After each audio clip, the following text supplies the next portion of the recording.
All right, so artificial intelligence. I mean, it seems like everyone's talking about AI and machine learning, and everyone's trying to figure out, like, how can I use this to better my area of software? And today we're going to explore just that, and especially in the context of the conference, right? What a wonderful theme, right? Sharing diversity, knowledge.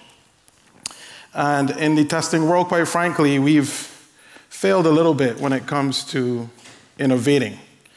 And so the purpose of this talk is to really get into us thinking about the future, right? And what we may think we can achieve using these technologies. All right, so for those of you who don't know me, my name is Tariq King. I'm the director and senior director of quality program at Ultimate Software. I also serve as an adjunct professor at Florida International University. And so throughout my career, I've always done research, as Isabel mentioned. And I've published quite a bit of papers, especially in the context of being a professor at North Dakota State University when I first left academia in terms of my education to kind of seek employment. And so throughout the course of publishing those papers, like, people ask me, like, what is your motivation? Like, what motivated you to go and kind of pursue this to the level that you have? And my answer is usually this person right here, Tariq King Flex Nasheed. So Tariq King Flex Nasheed is actually an author like myself. Actually, he's a New York Times best-selling author. But his publications are a bit different than mine.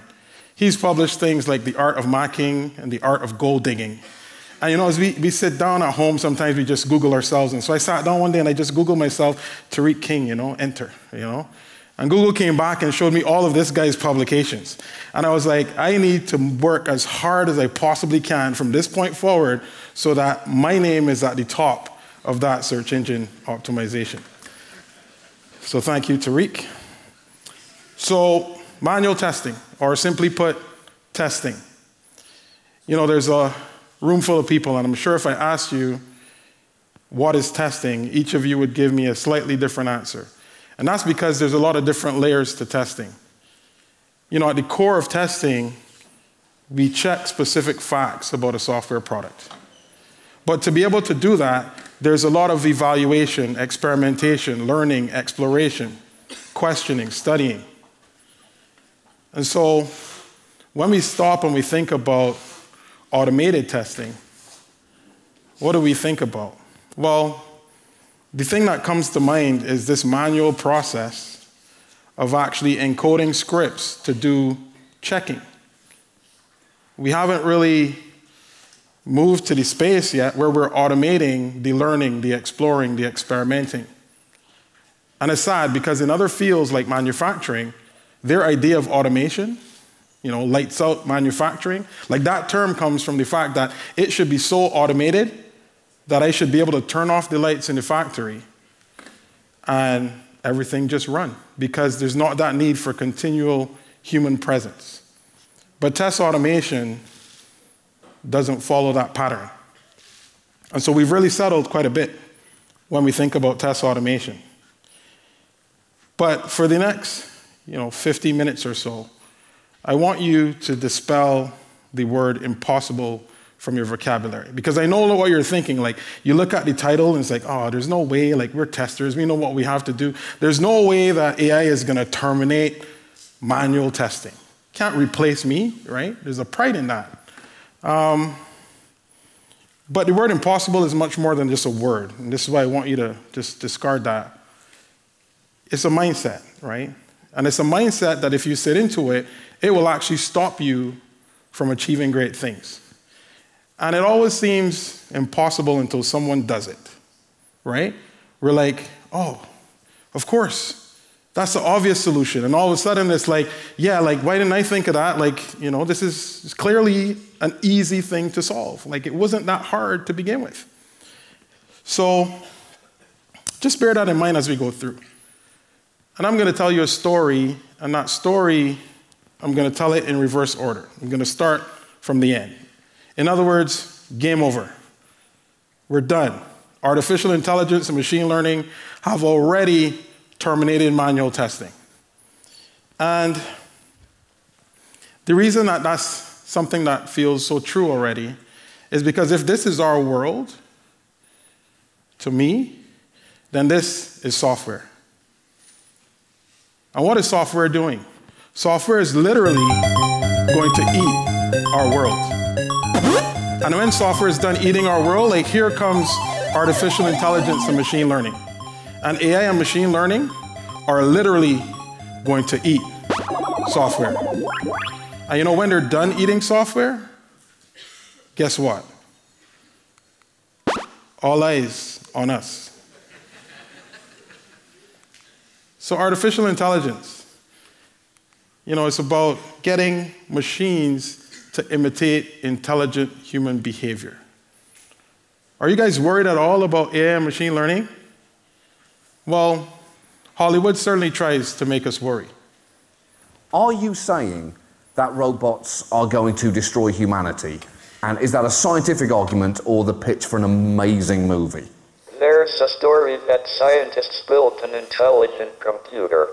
The first question they asked it was, "Is there a God?" The computer replied, "There is now," and a bolt of lightning struck the plug, so it couldn't be turned off. Holy shit, that's the most terrifying story I've ever heard. Yes. In the beginning, there was man, and for a time, it was good. But humanity's so-called civil societies soon fell victim to vanity and corruption. Then man made the machine in his own likeness. A digital frontier to reshape the human condition. Replicants are like any other machine. They're either a benefit or a hazard. Thus did man become the architect of his own demise. Try to create a suit of armor around the world. Artificial intelligence. You're all going to die down here. Human beings are a disease, a cancer of this planet. You are a plague. We are the cure.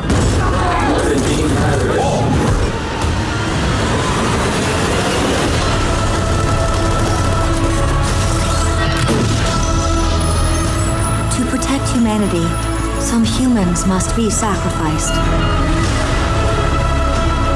To ensure your future, some freedoms must be surrendered.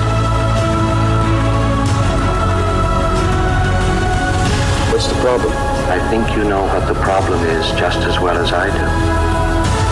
It can't be bargained with, it can't be reasoned with, and it absolutely will not stop. I was designed to save the world. There's only one path to peace. Their extinction.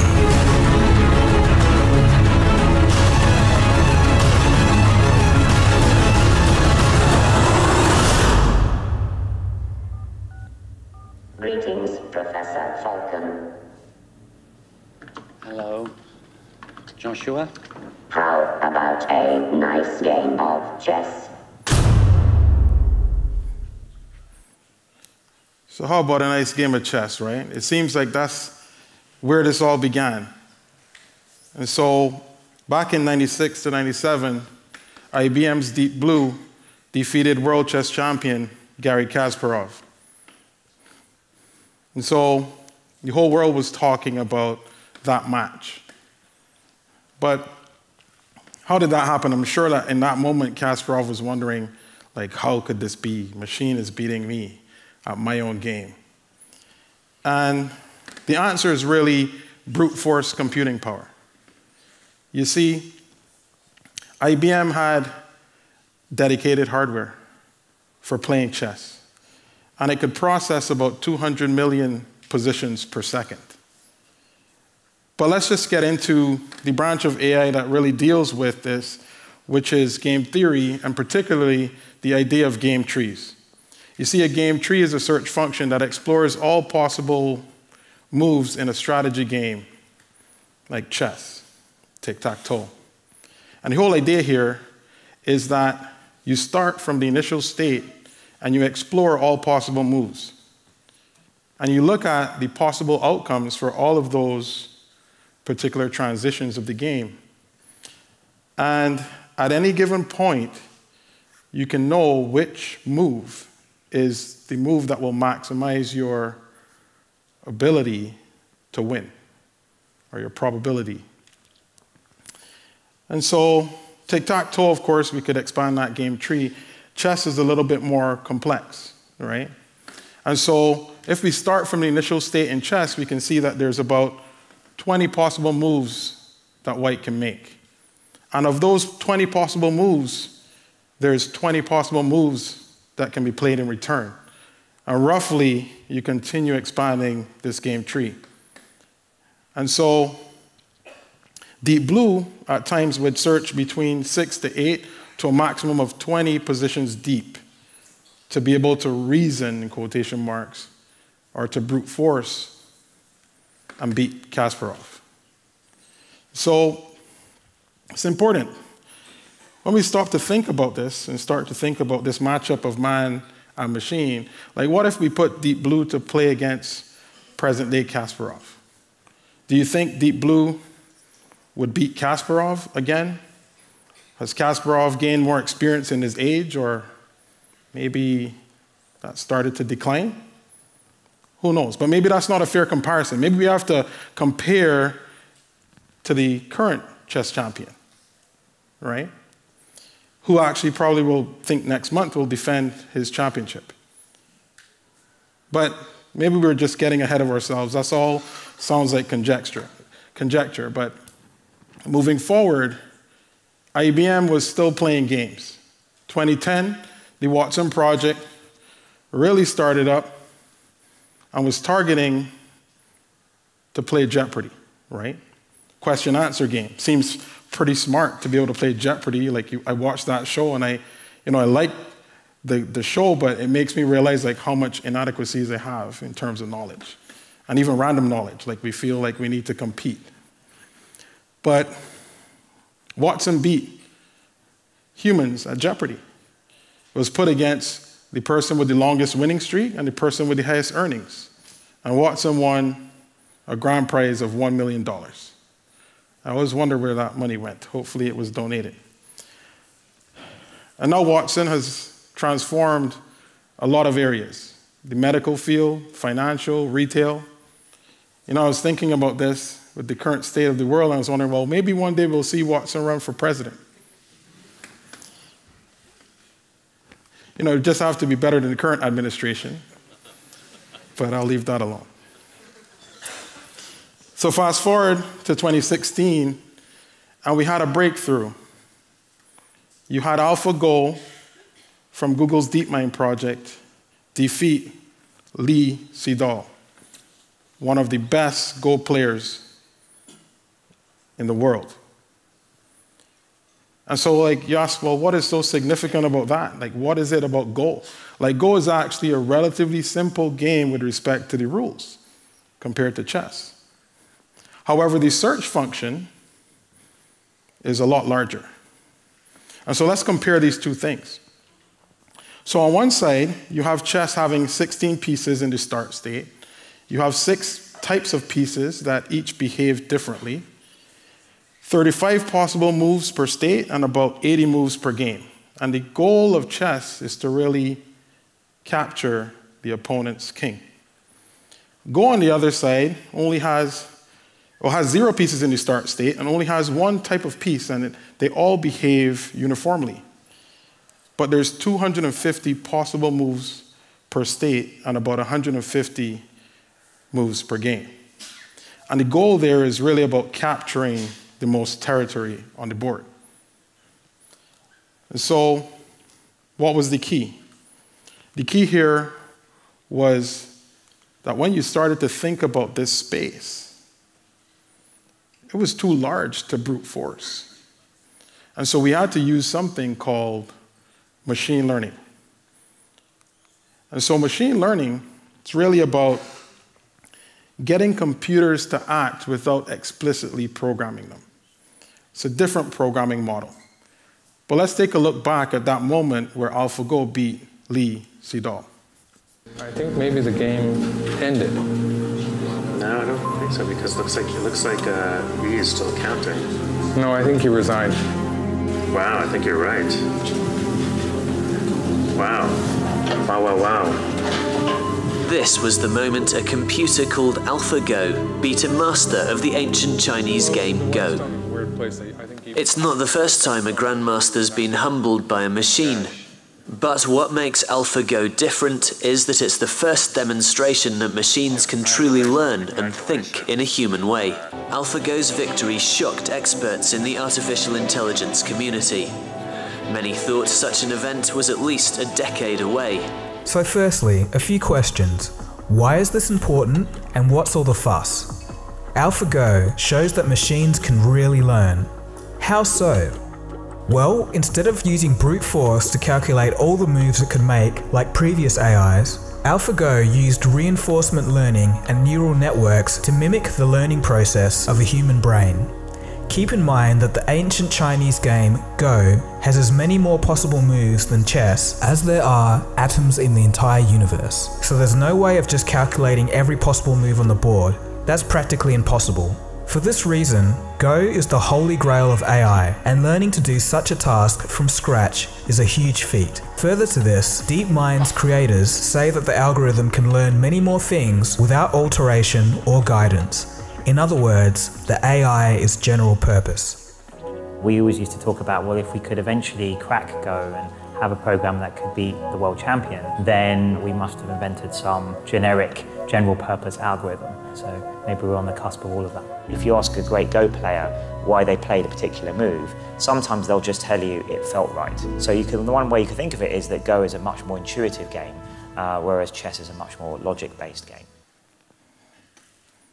So Go is a more intuitive game as opposed to logic-based. And so AlphaGo used a type of machine learning called deep reinforcement learning. And the way that it worked was that they taught the machine how to mimic the moves of expert players. And they used a database of about 30 million moves. And then after that, they set the machine up to play games against instances of itself. And when it would make a particular move in a particular game, it wouldn't know whether or not that was a good choice. But it would see the outcome, right? This is the reinforcement. Later on, when it won the game or it lost the game, it might say, okay, well, I can improve. This is actually a good move, right? And so it comes down to the difference between the ways that humans learn to act and machines have typically learned to act. You see, this is my 5-year-old daughter, Soraya. And as I watch her grow and as I watch her learn, it's like an amazing thing to kind of just experience that as a parent. And there's a fundamental difference between the way that Soraya learns to act and a machine learns to act. You see, typically we program machines to follow explicit instructions. Soraya doesn't do well with instructions. You see, Soraya learns and learns quickly from experience. Like this picture, we were in the park, and I remember us playing peekaboo. And I thought back, well, how did I teach her to play peekaboo? Well, I didn't tell her anything in terms of instructions. I just started playing the game, and she learned like that. And then she would come home from school, and she would learn all of these things that I was like, wait, where's this all coming from?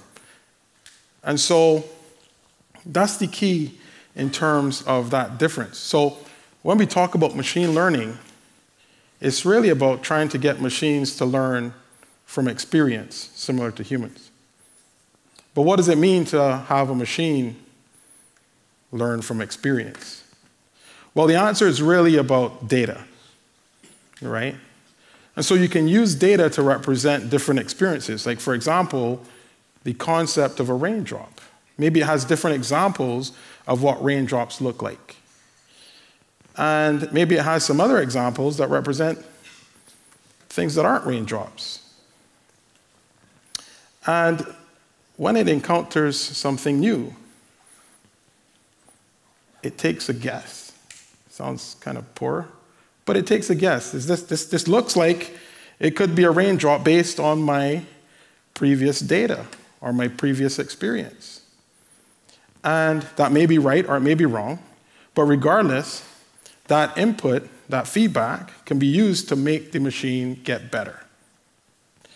And actually, the cool thing, this is a classification problem, right? Just classify into one bucket versus another. But it actually didn't have to know about the concept of a raindrop. It just needed to know that these are certain features of something that I'm interested in. And maybe these other things don't have those features, right? And so it could have done that without knowing that domain concept of raindrop, and basically clustered things into different partitions. And we'll talk about that because the different types of machine learning hinge on that. The first idea is the idea of supervised learning, right? Where you have well-labeled data, you have knowledge of the outcome, and you're basically learning based on known patterns. Unsupervised learning, you don't have those labels, right? You don't understand those concepts. You have no knowledge of the data or the outcome, and that's good for discovering new relationships, right? So the machines can teach us something that we didn't realize was there from that data. And then the third category is about reinforcement, right? We talked about AlphaGo. And so here is kind of like a quasi-state where you're generating data through actions, and then you're being rewarded or punished based on the outcome. So you get the outcome later. And so that's really about learning by trial and error. And so you can represent these supervised learning. You have your world, you build a model, and you know about that desired outcome. Unsupervised learning, you don't have that desired outcome.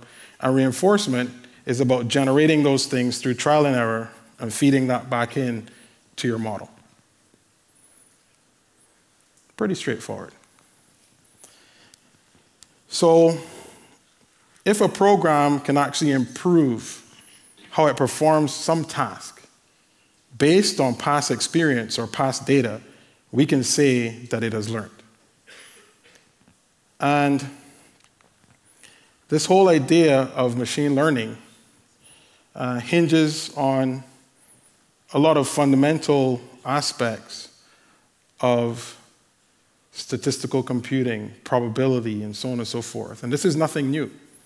But it's amazing that still to date, one of the most impressive models of computation is a very loose model of the human cognition, this idea of neural networks. And here, we start with some layer of inputs, and that is fed to produce outputs. And the stuff in the middle, let's just call that a magic box. That's just like a mystery. But the whole idea is that as we feed these things in, they're transformed and mapped to outputs. And initially, that doesn't look very well, right? Like we may start off with a random initialization of that magic box. That may be terrible, right? But the fact that we reward or punish and improve the function based on that is the key. So it just gets better and better over time. So that's machine learning. And so the idea of deep learning is that we have many, many, many hidden layers in that magic box. And we use the power of scale to do incredible things. And so this idea of deep learning has been applied to several very difficult problems, including self-driving cars. So let's just take a look just to understand how that learning process evolves.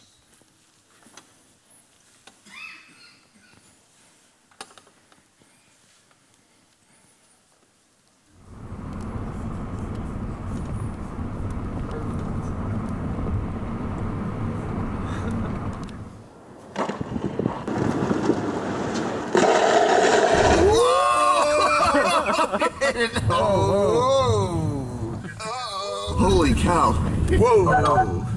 Whoops. Wrong way. Ooh.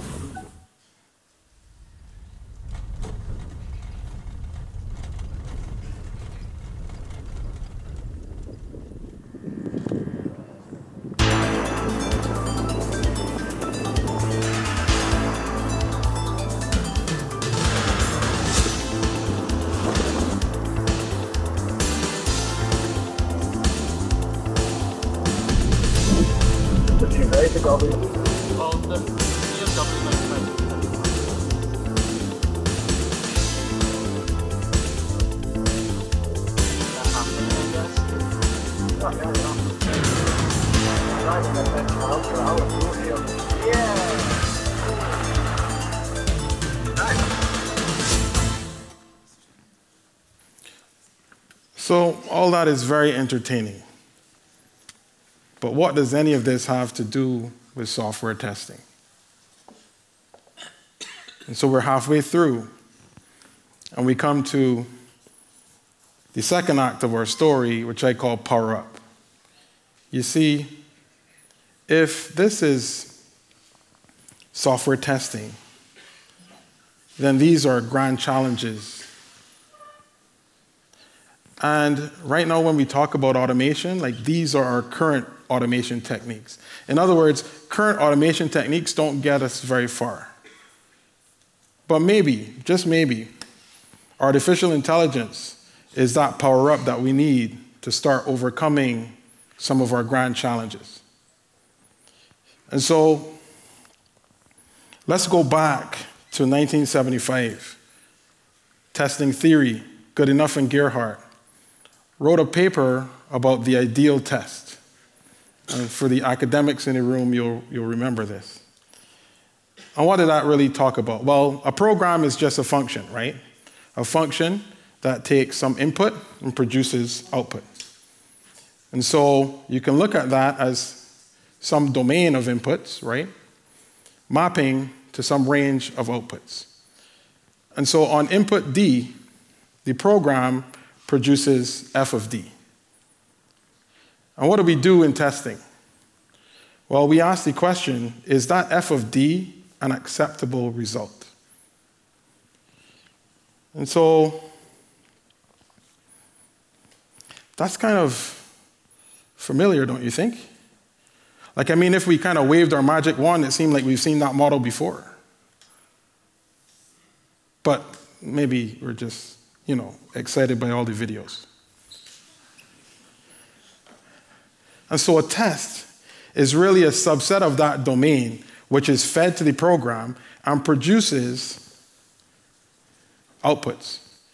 And we are doing that checking. And so for a test T to be successful, all of the little t's need to be okay, need to be acceptable. And the idea of an ideal test, because we know that exhaustive testing is not achievable, would be, can we still exercise a subset of the inputs and be selective? And somehow, if those pass, if those are OKT, then somehow that means that everything in the output space is correct.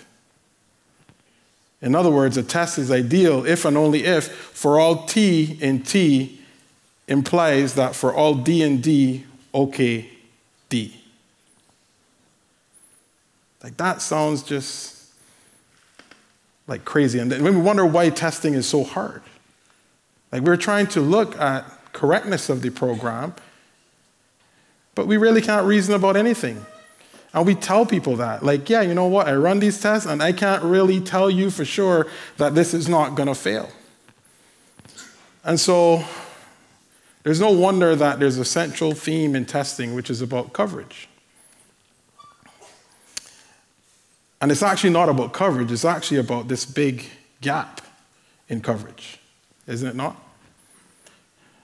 And so we know that we have a very large and infinite input space, which also implies that we have a very large and infinite output space. which when you start to think about it, inputs, outputs in a reactive system, there's just this big explosion of state that's just waiting to happen. And all of that is just followed by this impossible delivery time. And so that's you up there. That's you up there battling that set of challenges. And so it's no wonder that we have software quality issues. It's not only about testing, but if we look at just testing alone and our current state, like, we're in trouble. Like, if that was me, like, I would want help. Like, don't you want help? Like, I really think that we have to do better than what we've been doing. And so the CEO of Test.ai, Jason Arbon, put it well, where he said that we are adding features to software. And as we add features to software, there's sort of this exponential growth in the complexity of software. However, like, our current techniques when it comes to testing is very linear, right? And so there's always going to be this coverage gap. And the whole hope here and the whole discussion is around whether or not artificial intelligence and AI-driven coverage can help us to cut into that coverage gap.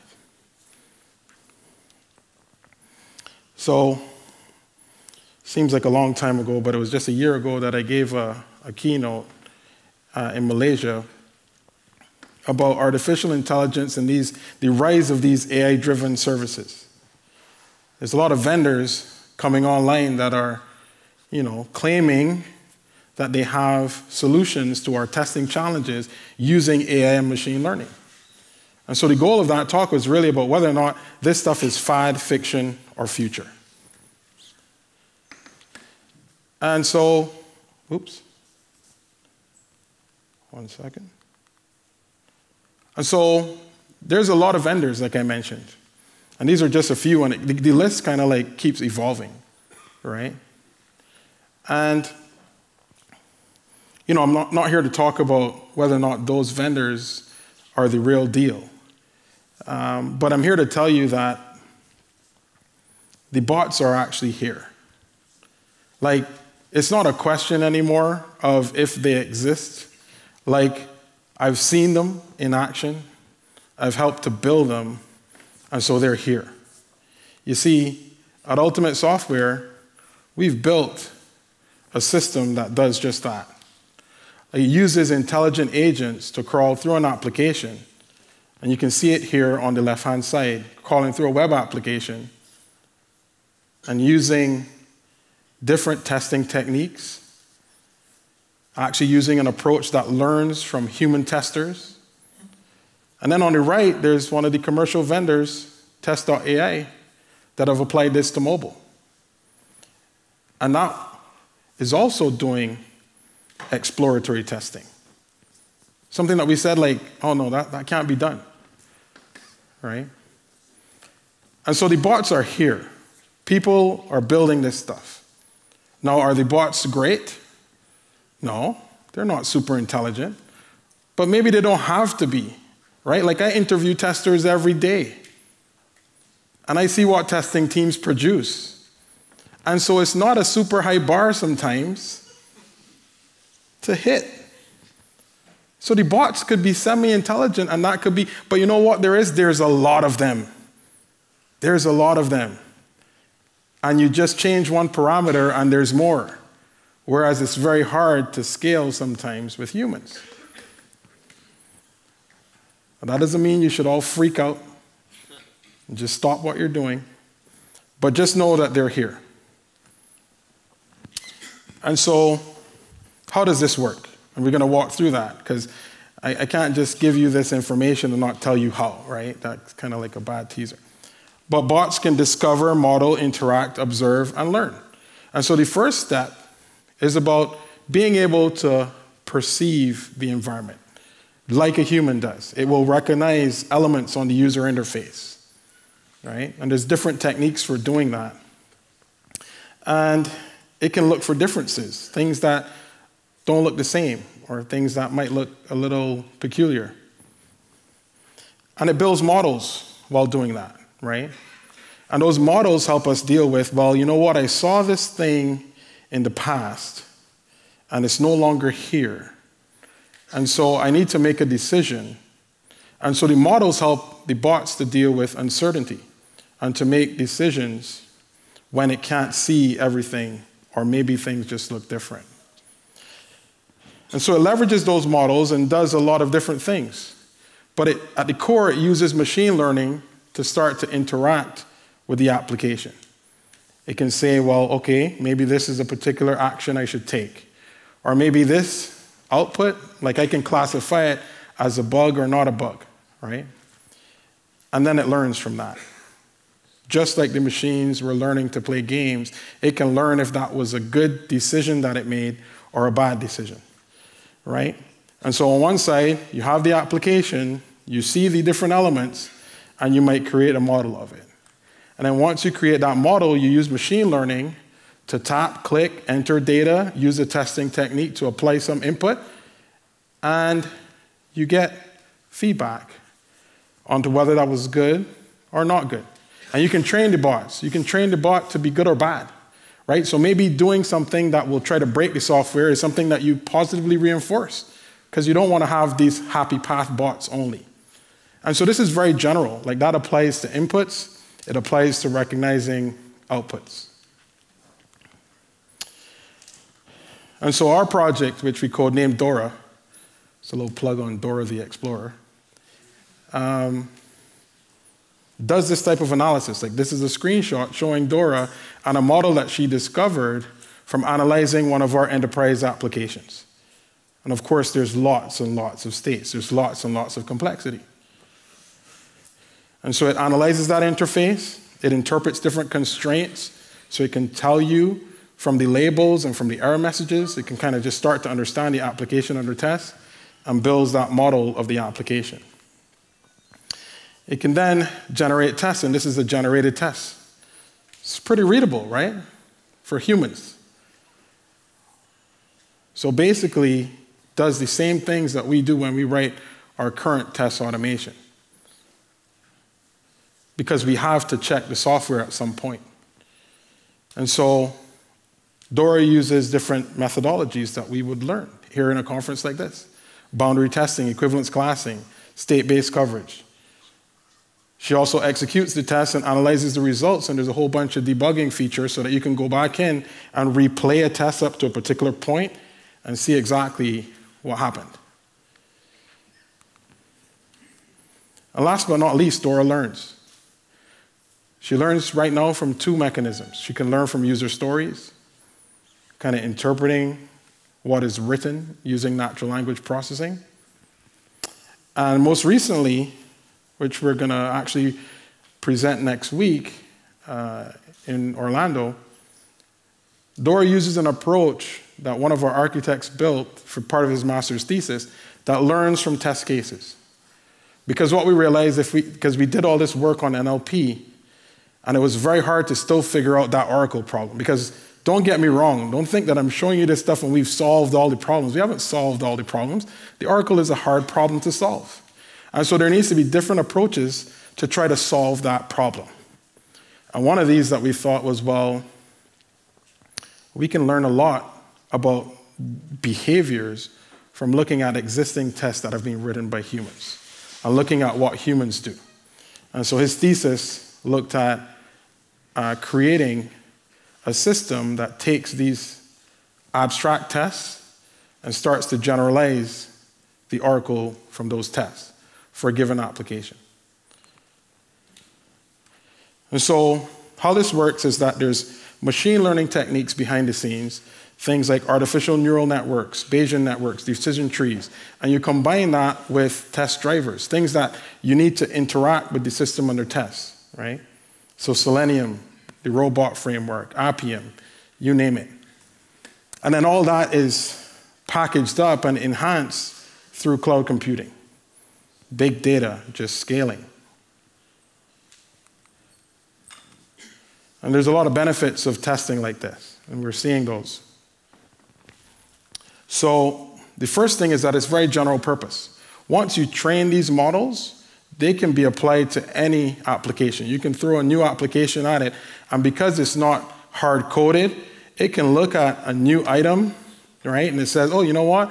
That's the shopping cart. It's not in the same place, and it doesn't look the same as the shopping cart in the last app that I saw, but nonetheless, that looks like a shopping cart. It could have no labels on the page, and it could still figure out that this thing looks like a sign-in screen. Because guess what? When we can't see something as human beings and labels are missing or it's fuzzy or whatever, we kind of fill in those blanks, right? And so the machines need to be able to do that. And this lets us do that.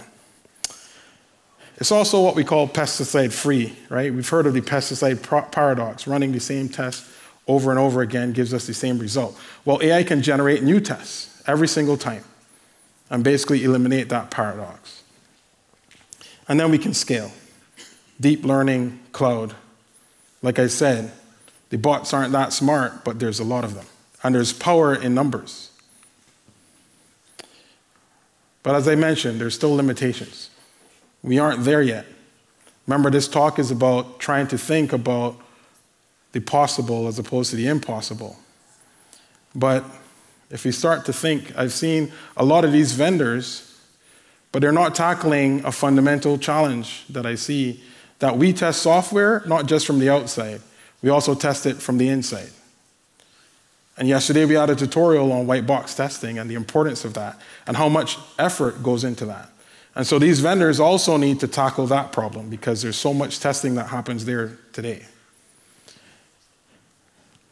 You know, we talk about being scared about machines, and you know, the one thing that scares me is this kind of stuff. You know, the Hollywood stuff is all whatever, sentient beings taking us over. But we're putting a lot of trust, more and more trust into technology. And as we continue to do that, we have to stop and think, well, how do we know that this is not going to blow up? And the answer is really right in this room.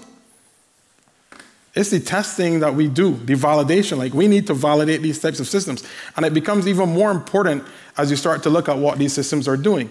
So if we look back at the fact that we're taking inputs when we're doing machine learning, and we're using the inputs and the outputs, because traditional model, input, program, output. Machine learning model, inputs and outputs are used to create the function in the middle. And every time we train and we activate that function, we change it.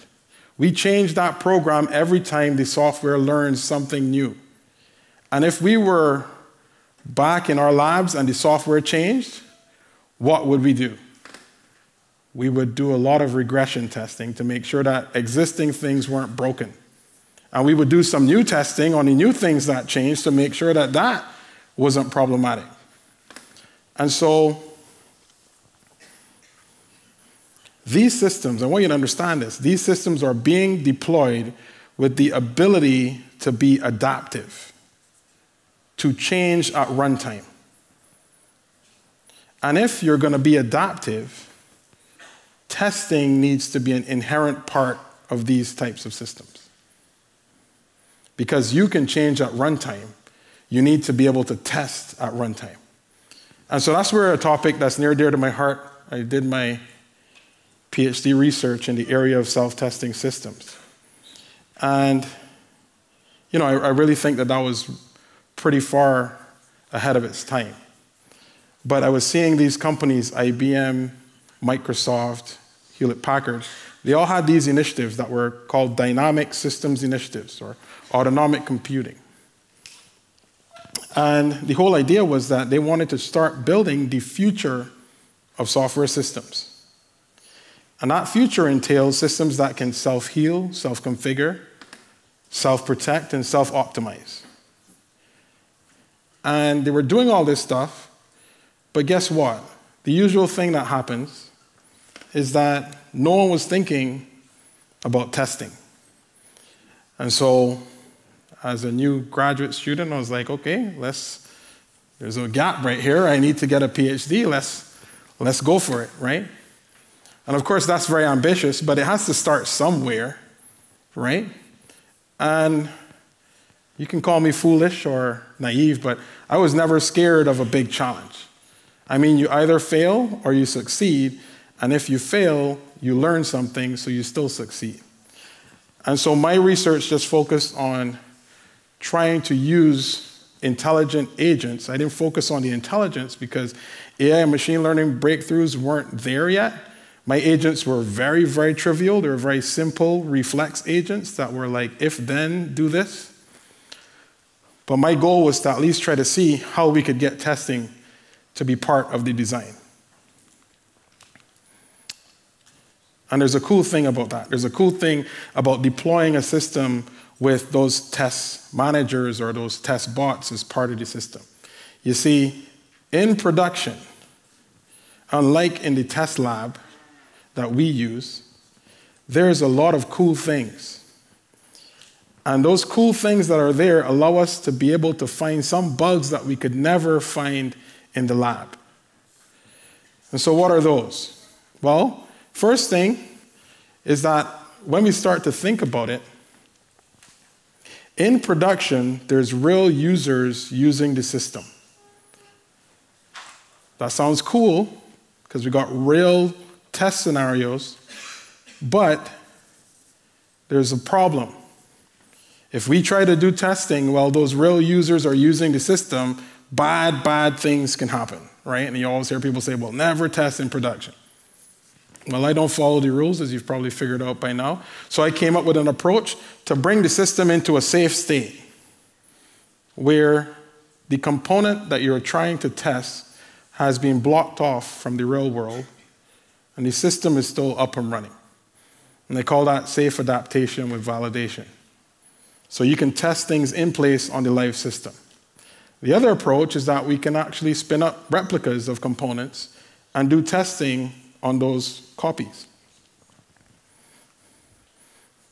And once you got through that, you could realize benefits, right? Your testing would be very realistic because of the real users and real scenarios, the real data, the real environment.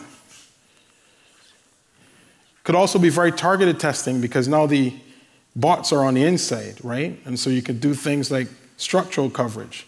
You can get faster feedback quicker. And of course, you can get very low-level debugging to identify what issues might be. But the cool thing about artificial intelligence and machine learning is that this type of approach, especially on the inside, once you can figure out and pinpoint where something is, initially, humans may have to come in and fix it. But it can learn. So if you monitor those fixes, you can apply learning there, and eventually you might be able to build a system that is self-healing.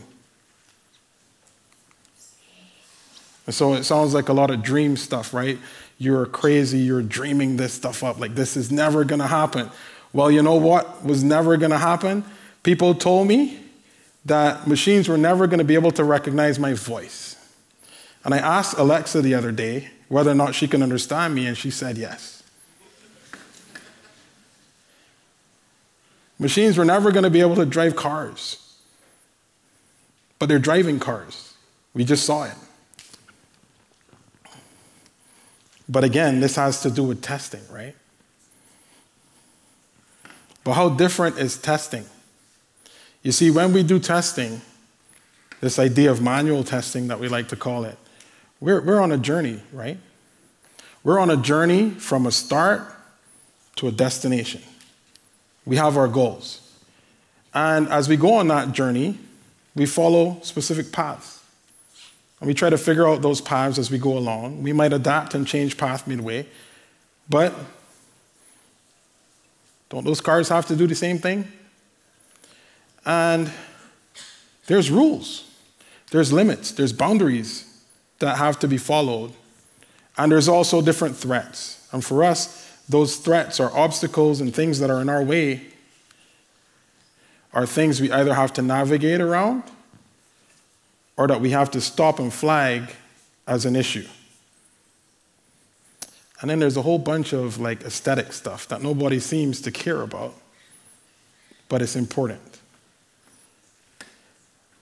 And so machines are starting to tackle a lot of these things, even aesthetics, right? Because all the image research that has been done applied to the aesthetics. Things that we said that we couldn't ever automate look and feel, there's tools that are automating how something looks and how it may feel in quotation marks using machine learning. And so, what are we doing? There's all this research sitting out there that has been applied to self-driving cars. What are we doing as a community? Are we looking at those approaches and trying to apply what people have already done? This is like the approach that we use to learn from abstract tests came from an idea, an NLP idea, that someone was using character by character, using long short-term memory machines to generate text from Alice in Wonderland.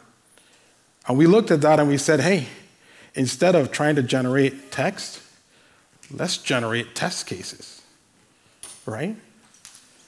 We didn't do anything super novel. We just took some existing stuff and applied it to our field. And what I'm telling you is that there's a lot of information out there. There's a lot of research that has already been done that can be applied to our field. Image recognition, autonomous control, real-time decision-making, path generation, anomaly detection, runtime modeling. These are all things that we need to do automated testing. Not automated testing as we call it today, but true automation. And so we're coming to the beginning of our story, where I'm challenging you to get ready. You see, as I mentioned before, we are here as testers in this forum. And AI and machine learning are right in front of us. They're not caged up, they're actually loose. And so we are already behind the 8 ball because guess what? We have AI and machine learning already embedded in our products, and we have to figure out how to test them.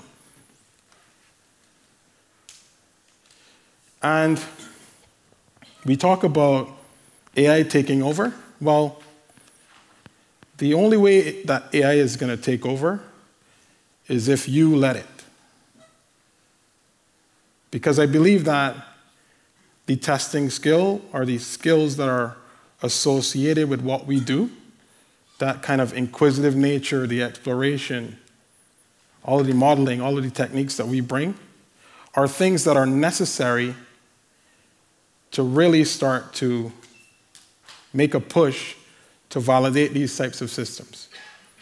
And there's a wide open space where we can innovate and take the things that we know and the things that have been done in AI and machine learning, bring them together. And so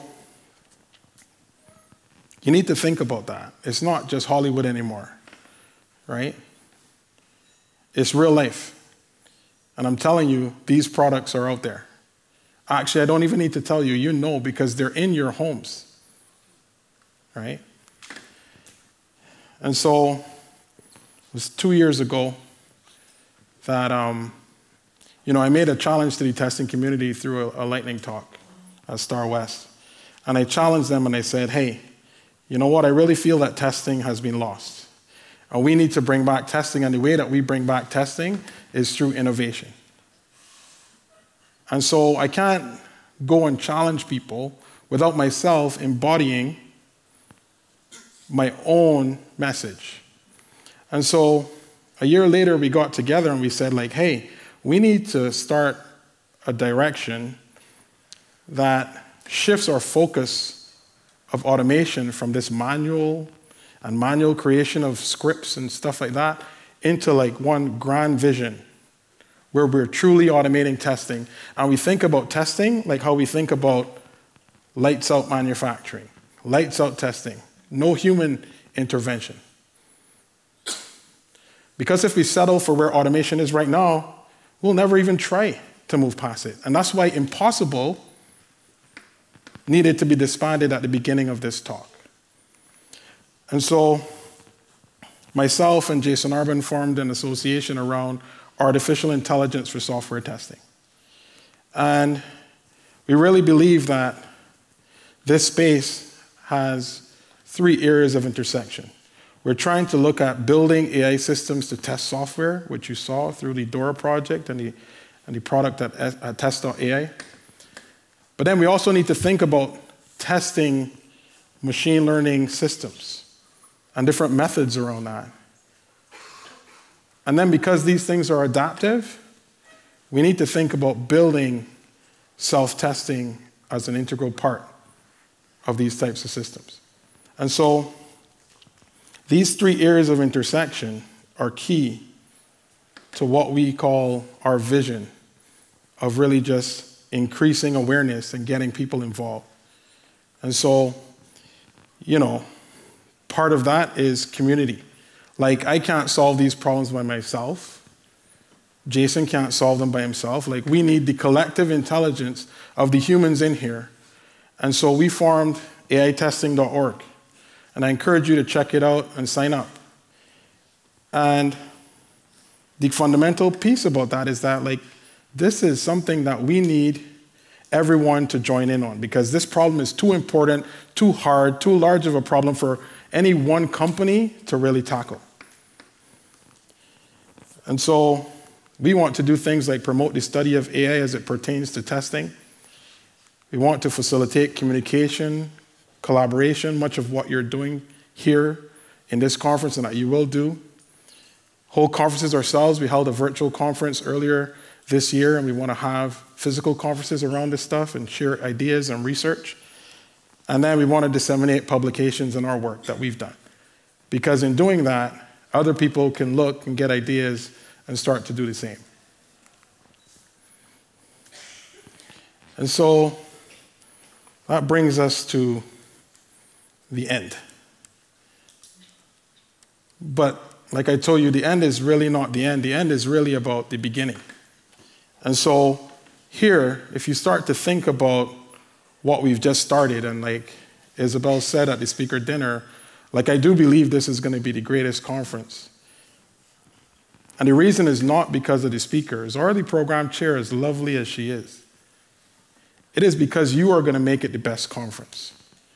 Because you are the ones who are going out there, absorbing this, sharing, and then taking it back to wherever you came from. And the theme of sharing and diversity and knowledge, like the countries represented here and the companies represented here, like, if you take this stuff and you disseminate it, that's more powerful than anything I could do in any association. And so I challenge you to start thinking about this. And let's not settle for really what is a cop-out definition of automation. And if you think you have to be the most technical person, that's not true. They're actually building AI and machine learning tools that are so easy to use, you don't need a whole bunch of technical expertise. But what you bring to the table is expertise in testing, is knowledge in testing. And so through sharing diversity and increasing knowledge, I'm sure we can tackle this problem. So I thank you, I thank our program chair, I thank you, the committee, for trusting me to open this conference. And now I thank you because you're going to execute. Thanks.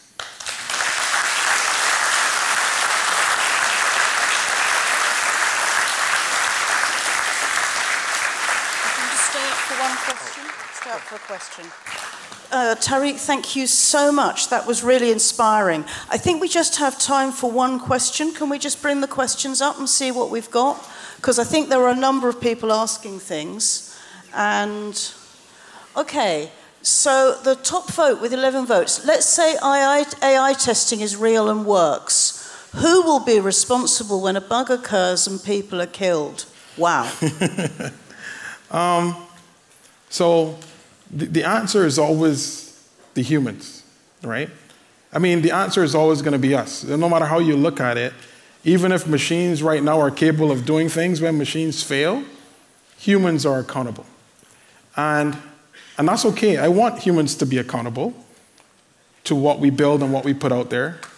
And so if AI happens to kill someone, it is a serious flag for us, and actually, this has come up already, right? It's a serious flag for us to make sure that we are doing what we need to do to validate systems, especially systems that are safety critical. You want to grab one more? I think we're probably out of time. There's some really good questions there. So what I would say is there's opportunities in the conference to discuss. You know, these are the questions we need to be asking. Tariq won't necessarily have the answers, but as he said, the challenge is for us collectively to find the answers to these deep questions. So what I'd like to do is ask you to thank Tariq. That was so inspiring. The future's coming. We don't have to be scared of it. What Tariq has said to us is we can grab that and we can make a difference. Tariq, thank you so much. Thank you.